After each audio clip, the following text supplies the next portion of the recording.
Welcome to this week's last episode of MSU Inside Out. I'm Jamie Council. And I'm your other host, Juan Vidal. We got a lot of stuff to go through today. We do, and we have a lot coming up. This is going to be an hour-long show.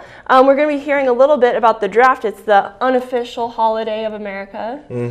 Yep, I'll be taking work off for sure. We'll also be talking, I also sit down with the North Dakota beauty pageant contestant. We'll also take a peek at the summer theater. But first, we have Hometown Powerhouse is packing up her gear for the final time. Kyler Elm is live with more information. Kyler? She's been a standout athlete at both high school and college level. With me today is senior softball player Katie Bacchus. Thanks for joining me today, Katie. Hi, Kyler. Hey. So now I know you don't like to hear it. I don't even like saying it.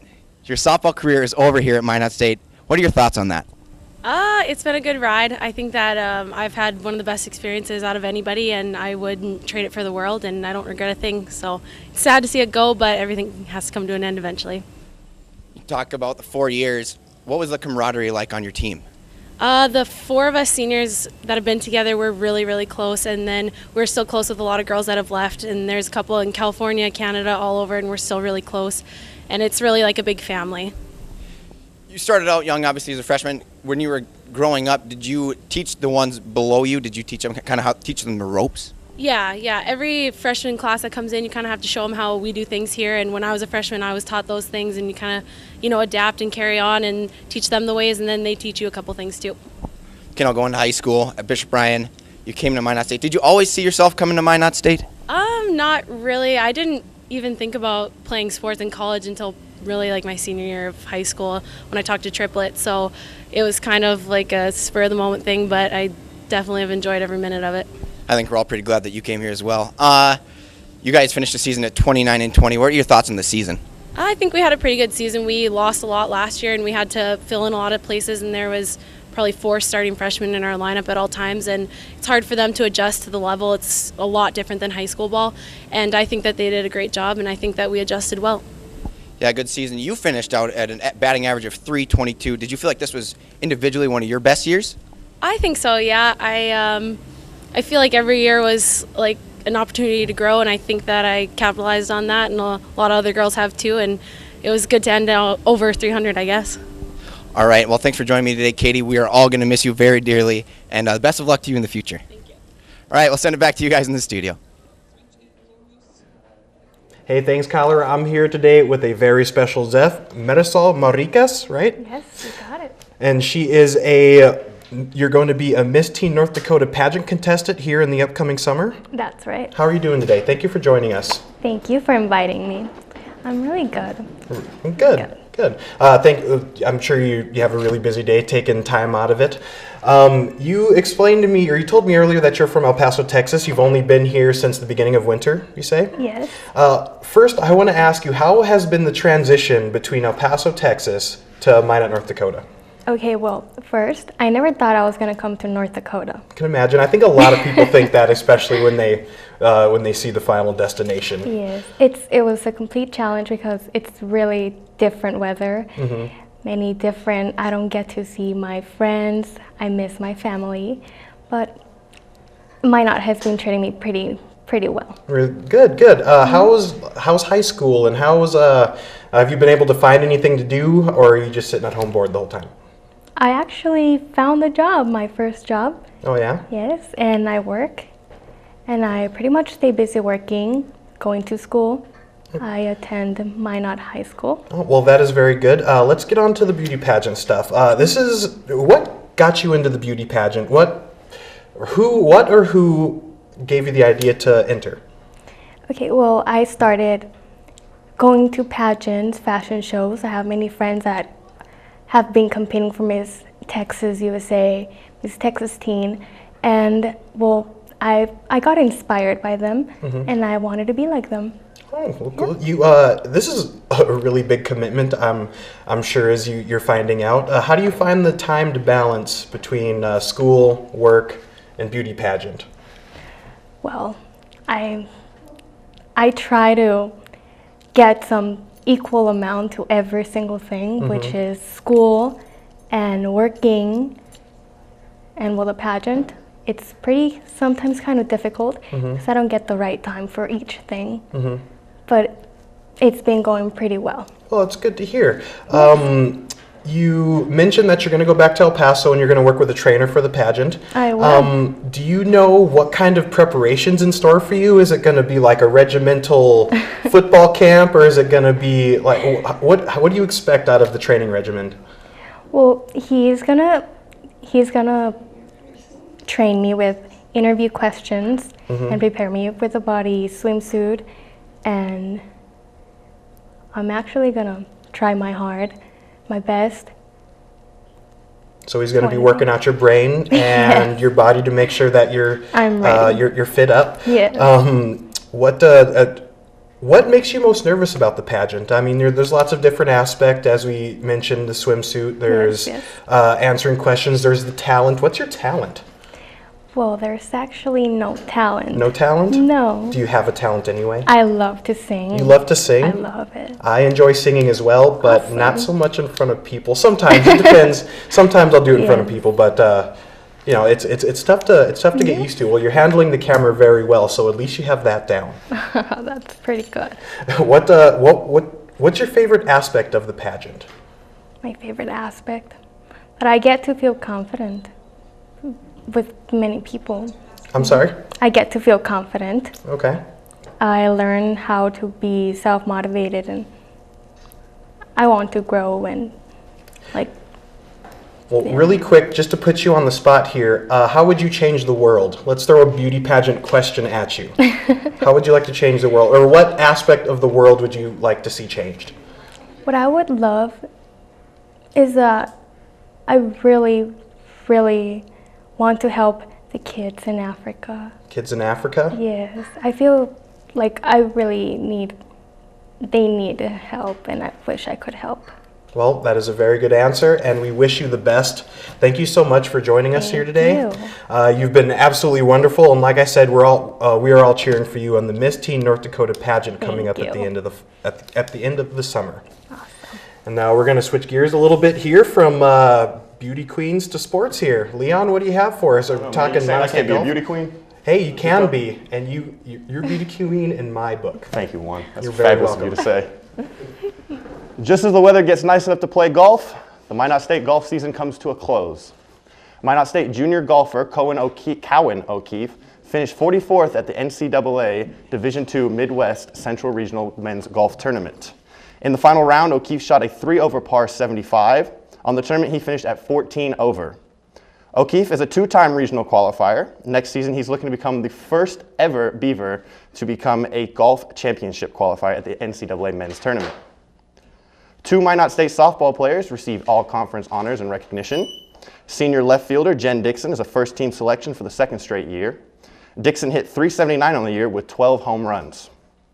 Melissa Bell is the other player with postseason honors. The junior first baseman made NSIC second team, her first time as an all-conference selection. Bell was second on the team in batting average, home runs, and RBIs, all behind Dixon. The Beaver softball team finished the season 29-20. The annual red versus white spring football game ended with a stretch of phenomenal defensive plays. The MSU defense defeated the offense 44-28.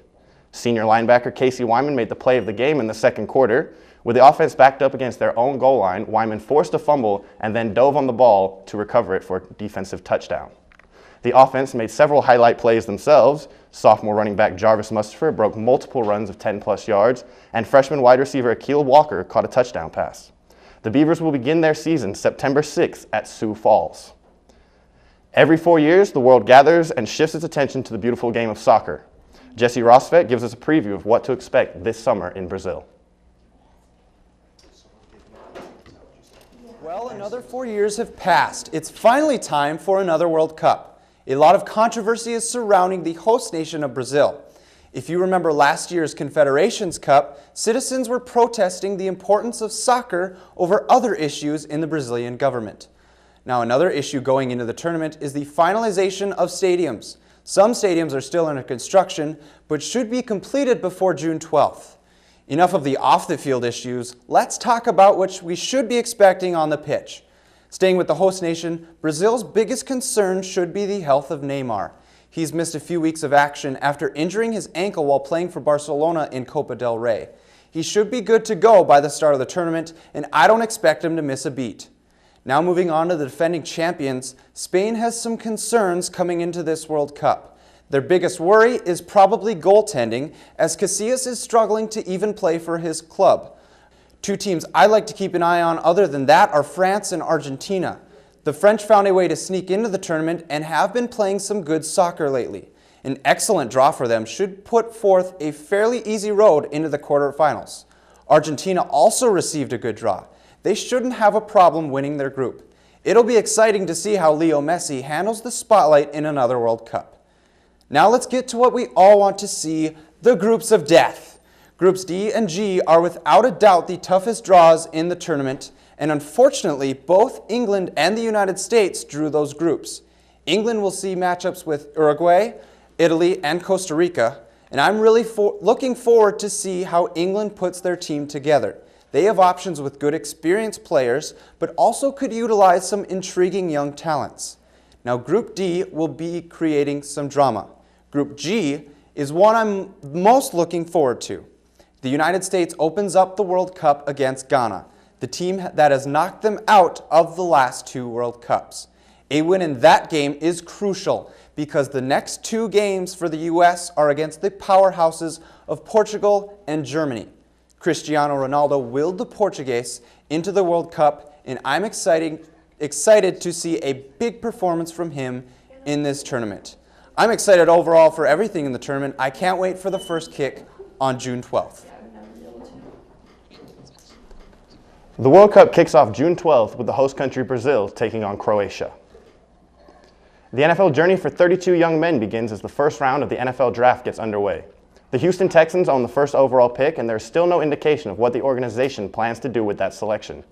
Draft experts Todd McShay and Mel Kiper both see former South Carolina defensive end Jadeveon Clowney being this year's first player off the board. Other players to keep an eye on tonight include former Texas A&M Heisman-winning quarterback Johnny Manziel and speedy ex-Clemson wide receiver Sammy Watkins. Both players are expected to make an immediate impact on any franchise. Draft coverage begins at 7 p.m. on ESPN. Now staying with the draft theme, we're going to throw it over to the Dome where Jesse Rosfett is sitting with Josh Zimmer, who for a senior project worked on an NFL draft board for a website. All right, thanks, Leon. I'm here with Minot State senior Josh Zimmer. Josh, first of all, thanks for joining us. Hey, thanks for having me. Now, Josh, you've been working on a senior project that has to do with the NFL draft. Tell me just a little bit about what you've been doing. So basically, I got into an internship through some networking on Twitter with the Bleacher Report and just writing some draft articles, and then some things led to another, and I felt like that it'd be a great idea to kind of have my own website just so I can start posting my own work and have it be shown out there. And so I've been doing that, and it's been about, I'd say, almost close to a month and a half that it's been running. And I tell you one thing, I'm happy that the draft is here because I don't have to worry about the website for another 6 months now. So, Josh, I know you've been doing an internship with Bleacher Report. Just tell me about where that idea came from and what you've been doing there. With the idea with the internship, basically, I finished up my career and I'm just not ready to, football has always been a part of my life, and so I really started enjoying it. And when it comes to, draft stuff, I've been doing this since I was probably, 8 or 9 years old. I remember writing my first mock draft when I was an 8th grader. And just kind of going through stuff like that. So it's something that I've really, over the years, have come to enjoy and to love. And, I really want to turn it into a career. So that's one of the big reasons why I started the site. Josh, you talked about the draft being tonight and you just get to enjoy it. What should we come to expect here in the first round? Chaos. Absolute chaos. I think from all the reports I've heard, I think the top 4 picks is really going to determine how this draft plays out. The report came out earlier today that Houston was trading. Now they've said that they're going to lock in. And now there's a report from Adam Schefter saying that they're going to Atlanta's going to try and trade up to 4.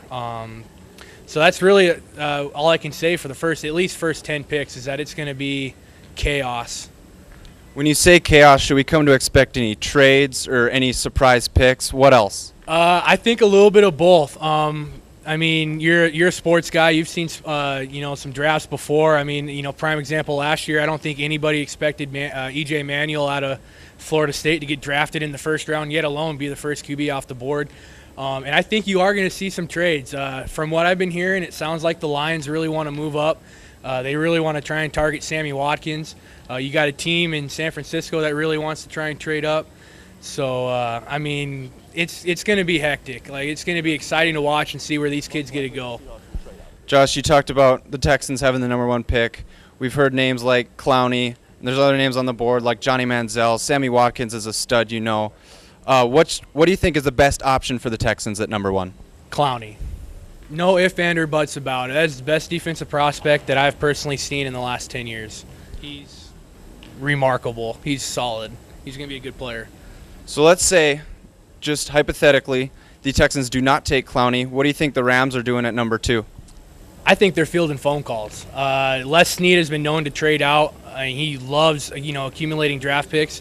So I think he's going to be listening to some calls from Atlanta, possibly some calls from Detroit, and some of those other teams that are, within the top half of the draft that really need a pass rusher but can't get there. So, yeah. But if not, I could see them also picking. It's such a give-or-take world in the NFL when it comes to the draft. You're really not going to know what's going to happen until the card's turned in. But if I was Les Snead, I would be fielding phone calls. All right, Josh, I see you repping the purple and gold today. I know you're a Vikings fan. What do you want him to do at #8? Personally, if Johnny Football is on the board, I want Johnny Football. The guy is remarkable. He's a hell of an athlete. The guy is he's a solid winner. He doesn't know how to lose. He's lost maybe 3 or 4 games in his career, counting past season. And, the dude can just flat out play. He's going to be an exciting player to watch, and he's marketable. And that's something that I think the Vikings, going into that new stadium, that'd be another, good push for them, is to have a player that they can actually market around for years to come. All right, thanks again, Josh. Again, that's Josh Zimmer, a senior here at Minot State who's been working on the NFL draft. Back to you guys in the studio. Hey, thanks, Josh. He actually handles his Twitter page, Draft Nation, and you know what? It's where I get all my drafting information. Yes, that's the word I was looking for. Don't worry. Let's go on to something. I've been excited for the draft, but I'm really, really excited for World Cup soccer. Yeah. Really excited. Yeah, I was excited to take a look at that. That's my sport. So. Yeah. Leon, who do you have taking it? Well, since I'm from England, I'm going to say that this is England's year until they do something stupid and break my heart. Yeah, I'm going for home crowd, home team. You're going for home crowd? Yep. I'm a home crowd person as well, but honestly, either Germany or Portugal will probably take it, or Spain. You never know. Or just yeah. Everyone's bandwagon. Hey, let's include. All right. Picked every team to win. Let's include Argentina. Let's include Argentina. Okay, well, we still have tons coming up on the show, not to get sidetracked here. So some people got out and walked for a good cause. Take a look at that. And then also Chris Bronkhurst of MSU football strength and fitness coach will be in the studio talking to us. And then also powwow on campus. Take a look at Native American culture after the break. Thank you to our underwriters. Walmart. At Walmart, you can save money so you can live better. MSU Hockey Club, the 2013 ACHA Men's Division I National Champions. Visit us online at msubeaverhockey.com or on Facebook and Twitter. Western Pacific Crane and Equipment, the authorized dealer for Manitowoc, Grove, and National Crane. The Center for Extended Learning. Our mission is to provide flexible, accessible, and quality lifelong learning opportunities. All-American Trophies. Established in 1983, located on South Broadway for all your trophy and screen printing needs. The Pita Pit. Sandwiches, soup, and salad. Fresh thinking, healthy eating. Art Main. Women's clothing, accessories, and art supplies, located on Main Street. Midwest Oil Jobs. Brings employers, retailers, and other professionals from the Midwest under one roof to connect like-minded individuals. Creative Property Management. Over 45 years of experience in managing properties and helping tenants find the right home. MSU Athletic Department, NCAA Division II, promoting good character and a positive experience. Red Rising. MSU Red and Green, Minot State University's official student-run newspaper. Digital Office Center. Offices located in Minot and Bismarck. Provides the complete line of Xerox equipment, supplies, and services. Buffalo Wild Wings. Wings, Beer, Sports, located on South Broadway across from Walmart. Be seen, be heard on the Alshire, Black Box, and Amphitheater stages. MSU Theater, where we tell the world's stories. MSU Art Department, stimulating creativity campus-wide by providing exhibitions and art events. Fiancé Bridal, located downtown Minot, and now you can shop online. NDAD, help for people with disabilities and health challenges. Hey everybody, welcome back. Thank you for staying with us over the break. We still have a lot of stuff to cover, such as Inside Outdoors and the powwow. Yeah, and then I'll be talking with the strength and fitness coach for the football team. But first, we're going to hear from Zach Demers talking about Relay for Life. So Emily is waiting live for us. So let's go ahead and go over there live with Emily. All right, thanks, guys. So a lot of our community events here in Minot are kind of geared towards helping out people that have been touched by cancer in some way. And so today I'm here with Zach Demers. Thank you so much for being here, Zach. You're welcome. We are going to talk a little bit about an event that's going to be held here on campus. So talk to me about the Relay for Life event that's going to be held here in June, right? Yep. Relay for Life is June 20th, 7 p.m. to 7 a.m. And it's American Cancer Society's signature event, fundraising event. And teams relay around the track in front of MSU campus. So talk to me about how you kind of got involved in Relay for Life. I got involved in 2008. I put a team together. It's called Team Roadrunners, and we've been a team since then, and we're currently still a team. Okay. So talk to me about what kind of events are going to be going on here at the event that's going to be on campus in June. Yes, I got some events. They have a DJ, and that's always fun. And it's an all-night event, so there's Zumba sometime then too, and a drum line. And there's also themed laps. So the goal is to have at least one member of your team walking, because cancer never sleeps. Patients are always can be in the hospital, and they have to have chemo various times of the day, or nurses coming in. So it's the idea is that cancer never sleeps. So the goal is to have someone from a team walking around the track at all times, at least one person from your team. Okay. So talk to me about how many people are involved in this so far. I mean, how many teams throughout Minot have been kind of working towards this year? Yep, there's 60 teams so far, and anyone can still register for a team. Just go to minotrelay.com. And so far they've raised over $55,000, and that amount's sure to grow. So talk to me about the luminarias that you were telling me about that you send up into the sky sometime throughout the night. Talk to me a little bit about that and the significance of that. Yep, the luminaries are laid around the track in front of Old Main at MSU, and they place a candle inside. They're $10. You can buy it for someone that's survived cancer or someone that's lost their battle. And you get to decorate them, and you can pick it the night of, or you can also pick it at the North SRT. Okay. So why do you think this is such an important thing for people to come out and be a part of in the Minot community? I think it's an important community event. It helps support a good cause, cancer research, and all the funds go to the American Cancer Society. Okay. So, and you said then at the end of the night there is a special lap that goes on right at the end of the event, or sometime in the night. Talk to me about that, the survivor lap. Yep, there's a survivor lap. It's the first lap. All survivors are welcome to participate in that.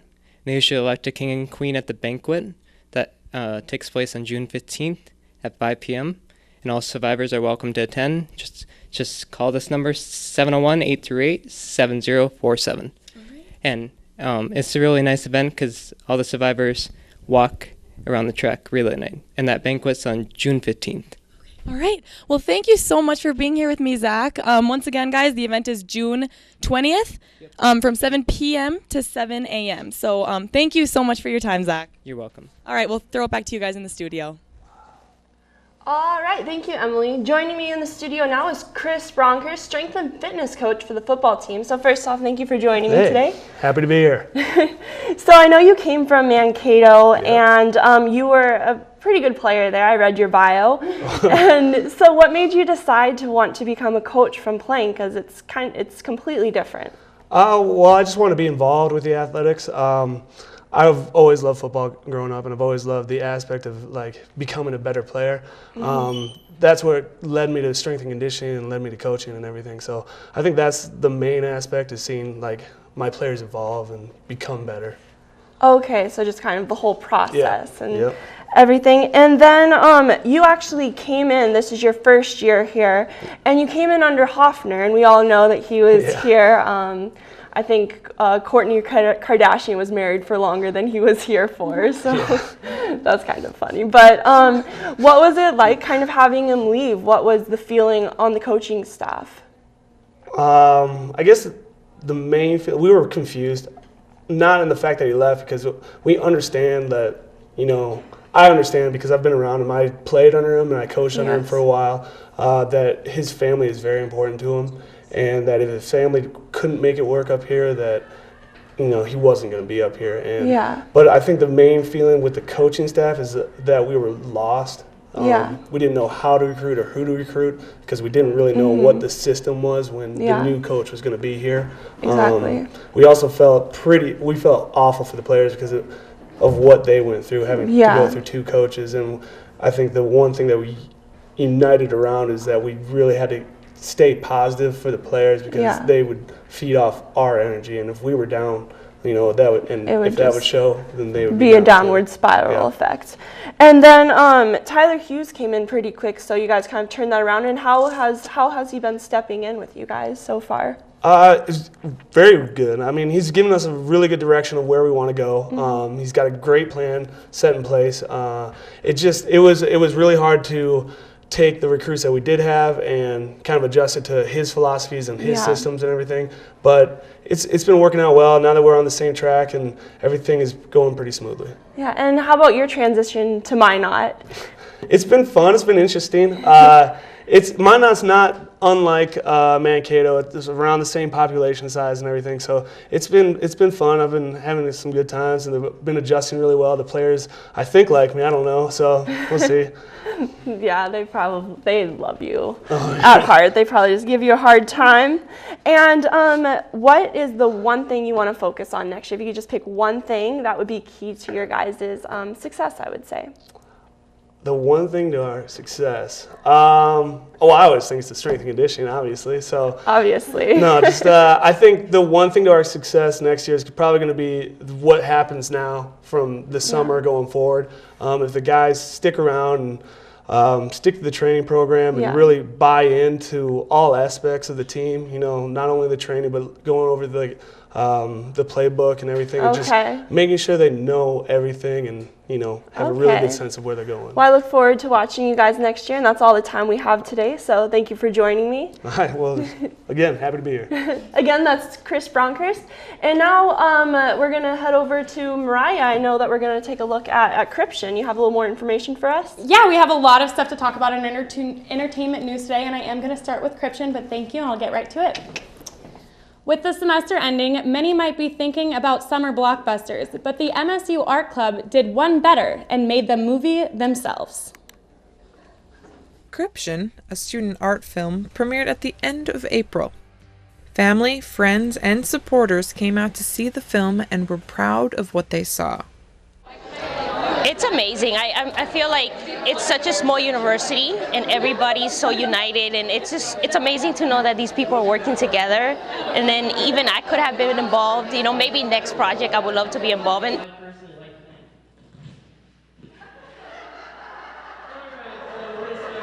The stars of the show were surprised at how well everything came together. It was awesome. I love the turnout. It was great. I don't know, seeing the movie for the first time, Matt did a great job. Everyone involved, like Jerica, Sierra, they were phenomenal. I really think that this is just going to showcase what Minot really can do. We've got a plethora of talent that I don't think people realize that we've got here. Cryption is being sent out to many film festivals, including Cannes, in hopes of winning some well-deserved awards. For MSU Inside Out, I'm Elizabeth Ham. If you missed the premiere, don't worry. Cryption will soon be out on DVD. Contact Matt Maldonado or the MSU Art Club to pre-order a copy of the film. The 25th annual Pow Wow was recently held on the campus of Minot State University. Paola Montenegro helps us experience the cultural and social aspects of a Native American powwow and tells us more about yellow birds. The Spring Honor Dance and Powwow is held every year to honor Native American Minot State graduates. This year, 17 Native American students graduated. Our powwow is a competition powwow, but we made a decision that we wouldn't take contest points for our grand entry at 1 o'clock on Friday, because we do want to encourage school-age kids to stay in school and not skip school to come to the powwow. This year, the professional family dance company, Yellowbirds, came up for the celebration. They have many champion dancers, including Doreen Duncan, who is a North Dakota native. I'm originally from North Dakota. I'm Arikara, Hidatsa, Mandan. These are all my sons. My husband Ken is from the San Carlos Apache tribe, so we represent many nations as we travel to different countries and share the Native American culture with many people. Ultimately, the goal of the powwow is to provide education for the community. Part of our goal as a club is to celebrate and to help people to become aware of Native American culture, because we do believe that, if you don't know something, you tend to avoid it or fear it, and we'd never want anybody to do that. For MSU Inside Out, I'm Paola Montenegro.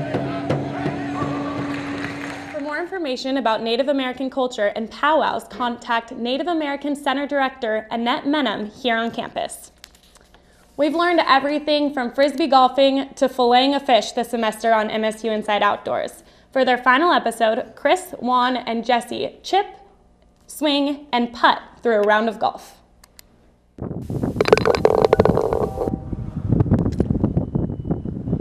For the season finale of Inside Outdoors, golfing coach and MSU golfer Jesse Rosfett joins us today. We're going to try and conquer Service Valley Golf Course. Next to fishing, golfing is one of my favorite summer pastimes. Jesse and I skipped around to our favorite holes because this is the first full year all holes are open after the flood. Looks like Jesse brought his A game. It was my first time out this year, so I succeeded in losing lots of balls. Golf can be as relaxing or as frustrating as you want it to be. It's a tough game with quiet surroundings, breathtaking vistas, and plenty of wildlife to watch as you shank the ball all over creation, as I did today. It was great to get out and play. The past few days had been cold and rainy, but it's all sunshine today. Great golf can be had all over the state. Painted Woods just south of Washburn is one of my favorite places to play. One of Jesse's favorites is the Links of North Dakota, located south of Tioga on the banks of Lake Sakakawea.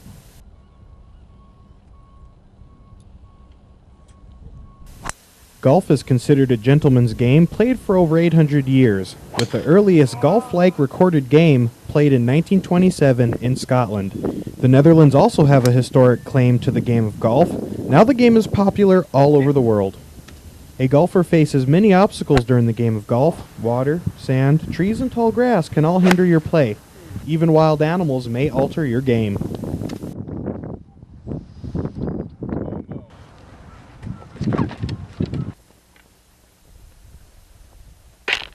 Well, so ends a great round of golf. Jesse, how'd you do? Well, I had a rough go of it on hole number 8, but other than that, I played okay. I was even par. Well, I was playing out of the rough the entire game. Thank you for joining us, Jesse. Yep, thanks for having And me. thank you, everybody, for joining us on another MSU Inside Outdoors.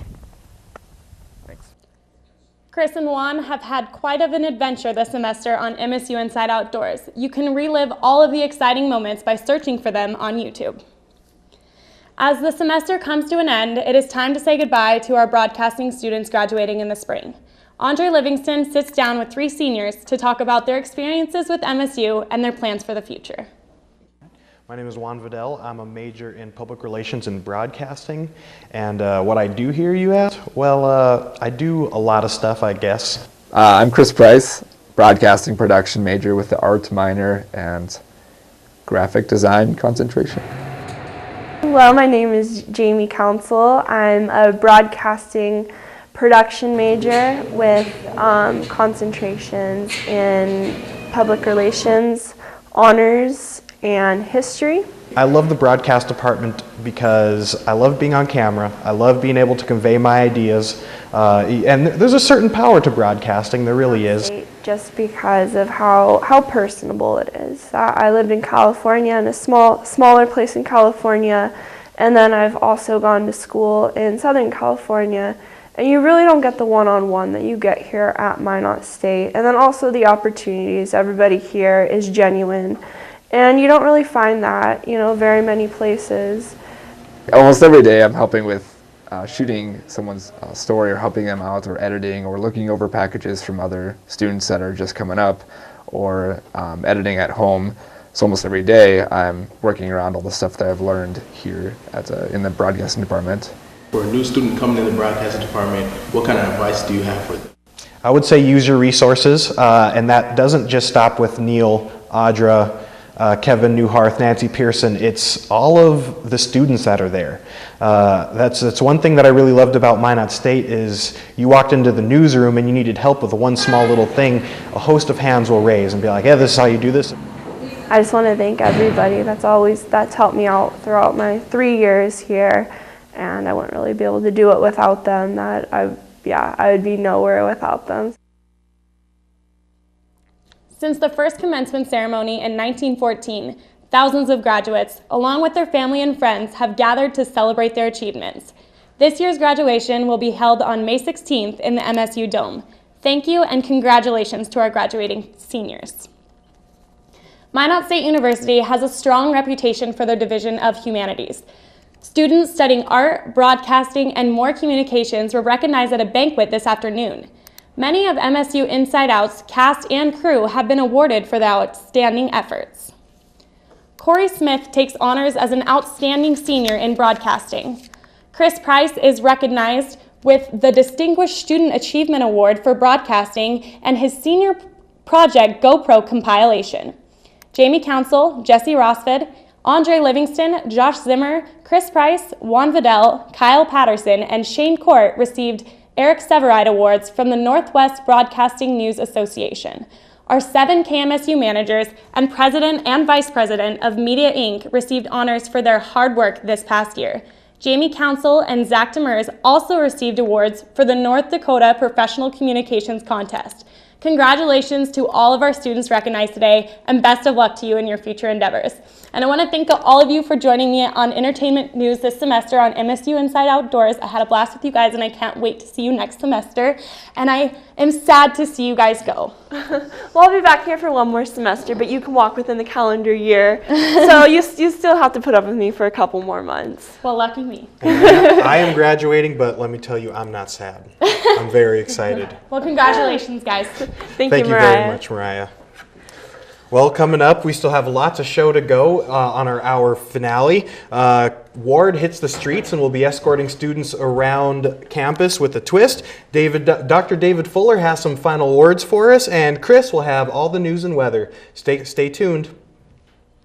Thank you to our underwriters.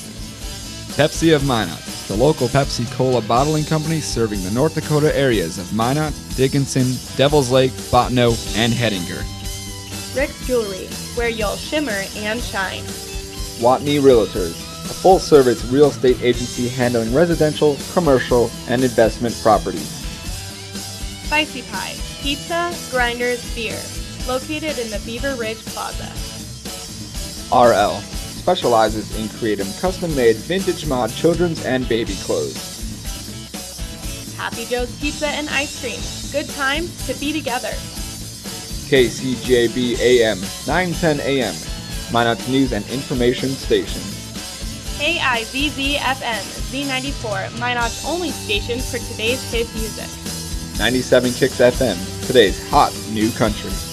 KZPR FM, Minot's rock station, 105.3 The Fox. KMXA FM, Minot's best music mix, Mix 99.9. SOS Image, improving the health and self-esteem of every client. Grizzlies, the place for wood-fried food, friends, and family. We're back here on MSU Inside Out. Thank you for sticking around with us. Yeah, we have plenty of show still go. This is our last segment actually, and we have Ward on the Street coming up. Chris, what is Ward's antics this week? You know, it's pretty interesting to see what he's doing, but he's doing some trivia from last week's Centennial show that we had. So he's doing some Centennial trivia while driving students around between buildings. So let's get to it. Pretty excited to see. So Ward and Chris set out in their last segment of Ward on the Street to test student knowledge of campus trivia. With regard to the Centennial year, numerous students tried their hand at the Cash Cab-based trivia challenge while catching a ride to class.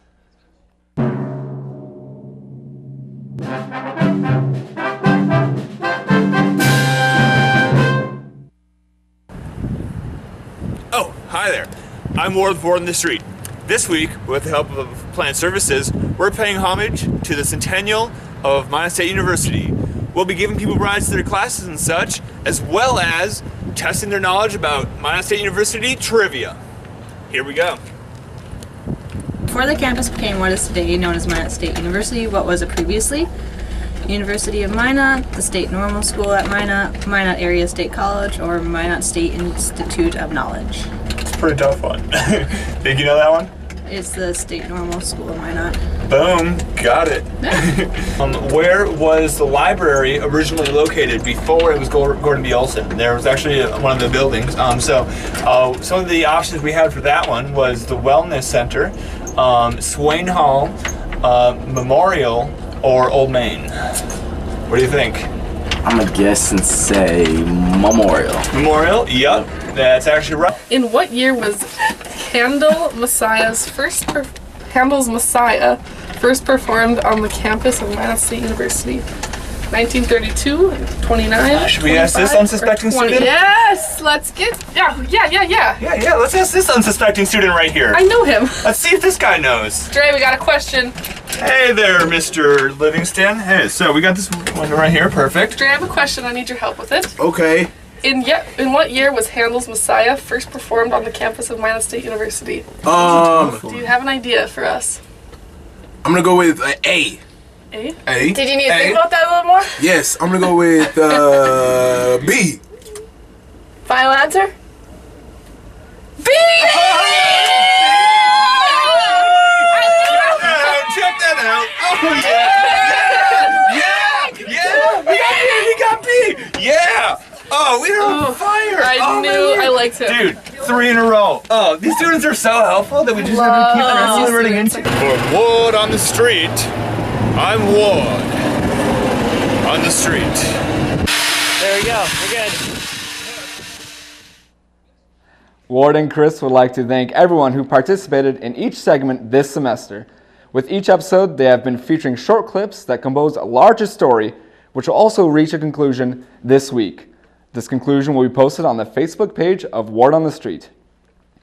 The Honors Program Community Problem Solving class got involved this week in Minot.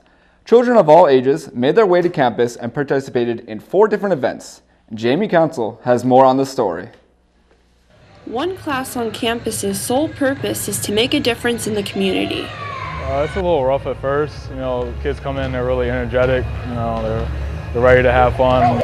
As part of the project last weekend, MSU athletes donated their time to coach little kids in basketball and football.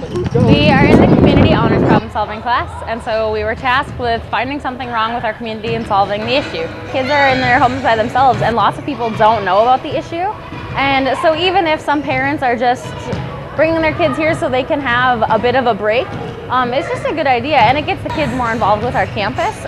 The class's sole purpose is to address one issue: kids being inside and alone on weekends. The kids were able to get out of the house, get a snack, and have some fun. I think it's a great thing for the kids to get out, you know, enjoy a university setting, get to work with college kids, and see what it's like. You know, I wish I had something like that when I was younger. It seems like a lot of fun. Both kids and volunteers alike got out of the house and got active this past weekend. Reporting for Minot State, I'm Jamie Council. The project was funded by a grant. Various groups around campus volunteered their time to help out. The MSU Theater Department is beginning their new summer theater season starting in June. Community members of all ages have been a part of these productions for the past 50 years. Megan Wolf has more on this story. School may be ending, but for the people up at Summer Theater, things are just starting up. With 2 months to put together 4 shows, they have a lot ahead of them. But that doesn't stop them from putting together amazing sold-out shows every year.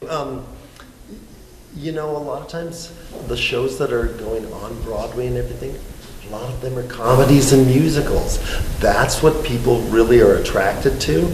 So it's great during the school year to do those heavy dramas and everything, but they're not necessarily crowd pleasers. So it's great to be doing different types of material. Audience members aren't the only ones excited when Summer Theater comes around. The actors can't wait for the new season and rehearsals to begin. Really, I get to see a bunch of old friends I haven't seen for a full 9 months, usually. I get to create new bonds with people, new friends. You get to perform in front of about an audience that kind of doubles the size we usually get at Minot State shows, and you get to do the different musicals and different types of stuff that we usually don't do for our normal shows. Although these seats may look empty now, in just a few weeks they'll be full of people preparing for the new season. Season 49 begins June 13th and runs through July 23rd. For more information, call the box office at 858-3228. This has been Megan Wolf, Channel 19. The first production is Musical of Musicals. Reservations begin June 1st. President Fuller is in his 10th and final year as president at MSU. We've seen many projects and changes happen under his presidency. Jay McCounsell sits down and joins him to talk about his time here. So what is kind of your ending philosophy after being in higher education for so long? That's a great question. I mean, I think of the reason I'm in higher ed right now, even as a president, is because it traces back to my sort of devotion to students and their learning, and you know, I always loved being in a classroom. I liked working with students, and this is sort of an extension of that. So my philosophy, I guess, is just to continue to focus on making the best experience for students and helping them grow and learn and get prepared for the future. Right now we're in the Multicultural Center, and I know that you had a big part of it, so can you tell me a little bit about this place? We wanted to get a place for different groups to come in together and to share what they do from their cultural point of view, and so that was a big part of what we wanted to do. We wanted to obviously recruit more students from different backgrounds. We want to highlight as well our Native American students who are so critical to what North Dakota is and who we are. And we also did quite a bit in recruiting international students so that we could bring many cultures from across the world here. And to me, that's a very important experience for all kinds of students. What it does, it just promotes good interaction and good sensitivity and appreciation for who people are and why they think differently. You mentioned the Vision 2013. So the overreaching goal was Minot State University will achieve national distinction as one of the premier public regional universities in the Great Plains. So what has been your greatest accomplishment in Vision 2013? What I'm most proud of is I think we've got to the point where we think highly and more highly of ourselves. We are a school that competes exceptionally well in all kinds of regards. You know, we've got centers of excellence projects that are nationally recognized. We've got programs, communication disorders, and others that are, second to none, very well respected. I think we can easily say that yes, we are indeed a premier school in the Great Plains, and we compete well. Athletics, the move to Division II was one of those steps to make sure that we are in the best position that we can be, and we had to, I think, get into the NSIC conference to reach that level. So it's both academics in many regards and athletics to show that we are a campus to be reckoned with, and we got there. So you asked me what I'm proud of. I believe we're there. So.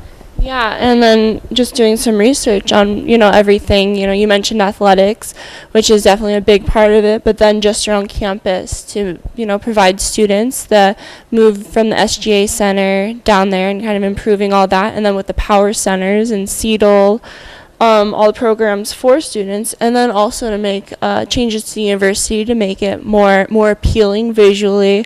And then addition of Swain and the Wellness Center is kind of a huge part, a central part of campus right now. A lot of those things you mentioned are really then coming back to what is the best experience we can provide to students. You know, the Wellness Center is there to provide wellness activities and support. It's also something we can be very proud of, to have a beautiful facility like that, which I'm proud of. But you talk about the Power Center and CETL and a number of those things. It was very important that we provide services to students so they can succeed. So if there's any chance that they might be running into some trouble, if they need advising support, if they need other sort of guidance, I think we've got some really first-class services now to help them make it. And you got to do that. Going to school is not easy. I think a campus like ours, to be a strong campus, we've got to be appreciative of all the challenges that so many people have to go through, and do as much as we can to reach out and help them. What is your favorite part of campus? One of my favorite places is the fact that we are located so close to our Lutheran cemetery next door to us, because we've got a wrought iron fence around it. We have those beautiful rock structures that are close by. I think what it does, it connects us to our past, to our traditions. People like Eric Ramstead, who gave us the 60 acres for this campus, is buried over there. Herb Parker is buried over there. Hilda Winstead, who is a longtime legislator that helped Minot State get to where it is, she's buried there. So in a way, I feel that there's a connection to our past, there's a connection to our future now. I think we got it now to a point that it's a first-class facility now and a first-class campus. So I'm proud of a lot of parts of this campus, and I don't know if I could focus on one in particular, but I have a great fondness for this school. That's kind of a neat thought, connecting the past to the present, and then also building a future on that, and kind of reaching into the athletics you touched. That moving in NCAA was pivotal to being, a great part of the Great Plains. Do you have a specific favorite sports moment that has happened? Because I know both you and Nancy attend many sporting events throughout your time here. Well, there are a lot of them. I guess I was very proud of our soccer team, for beating Mankato in that game, which was away. But to me, that was really showing that we could compete in a very premier league.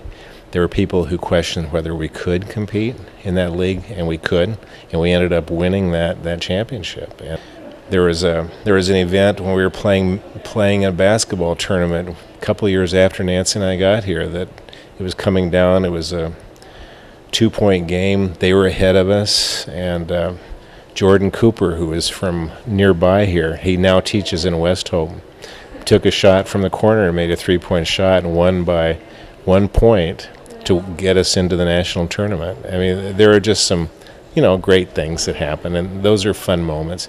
And one of the biggest setbacks would be the flood, of course. So what was the toughest part during that time? Well, just to understand how we can respond, it took sort of immediate decisions to protect our campus. Putting that 12-foot dike up along University Avenue was something that, I was never trained to do. But our people really sucked it up. I mean, they helped one another. They helped people who were flooded. While it was a very devastating time, it also represented, I think, a real sign of spirit and hope that we could survive it. And that, to me, I'm very proud of. Yeah, there's many awesome flood stories, and just about shows the character of the people here. I know you're a big Thoreau fan, so what is your favorite quote? Well, Thoreau is interesting because about everything he wrote was written as sort of one-liners. So I think all those people back in the 19th century were, many of them were ministers, and many of them tried to put them into particular one-lines. I think, I've got many lines from Thoreau, but the one that's, I think, most meaningful is, wildness is the creation of the world, is the preservation of the world. In other words, you've got to be wild and creative and thoughtful about surviving and supporting the world, and that was Thoreau's notion. And so I have always been a longtime fan of environmental issues and supporting our environment. And I think a lot of that traces back to that notion and that in wildness is a preservation of the world. Thank you so much for your time, and you've done so much for this university, so thank you for everything that you've done. Yeah, well, thanks to you. I appreciate the time you've taken. You ask good questions, and it's always reassuring to me to work with outstanding students like you. You can visit the campus website to read more about Fuller's contributions to the university over his 10 years here. Now on, this is our last show that we'll be on, so it was a great run we had on MSU Inside Out.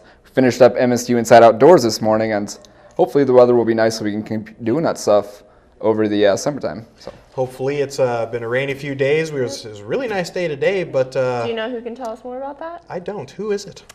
Well, I think he's standing right in front of us. Hey, Chris, Hey. how's it going? Going good. How about you guys? Doing Pretty good. How's the weather looking? Well, it's been a turbulent time this year, but why don't we go check out what this week looks like? All right. All right. So right now we have 52 degrees. It is beautiful outside, a lot of sun, something that a lot of us haven't seen in a while.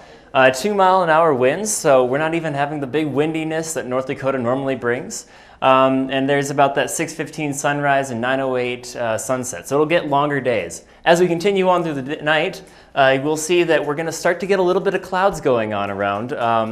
It's going to be around the lower 30s, and there's going to be rain, but keep that in mind for this coming weekend, because tomorrow we're going to start to see a little bit more, tomorrow we'll be seeing a little bit more sun, so enjoy it while you can. Get to the zoo or go out and just enjoy some of the weather that we have. It'll all be in the 60s, but again, the rain is coming, as I mentioned before. Friday night, we're going to still have a lot of open skies, clouds starting to roll in on the Williston and Dickinson area, and then the next day we have rain all the way across. As you can see, 61 degrees and 58, and all this rain, it's all about 40 to 60% this day, and it's not going to have any time of slowing. Saturday or Sunday, we're going to just have rain everywhere. Nothing is taken out. As you can see all over this place, everything is covered in rain. But maybe that'll bring June showers? June flowers? Okay, so as we continue on, you'll see that we have rain still on Monday and Tuesday, and we do have sun again on Wednesday, and then actually on graduation day, we should be getting back up there again. So about one nice day out of 7?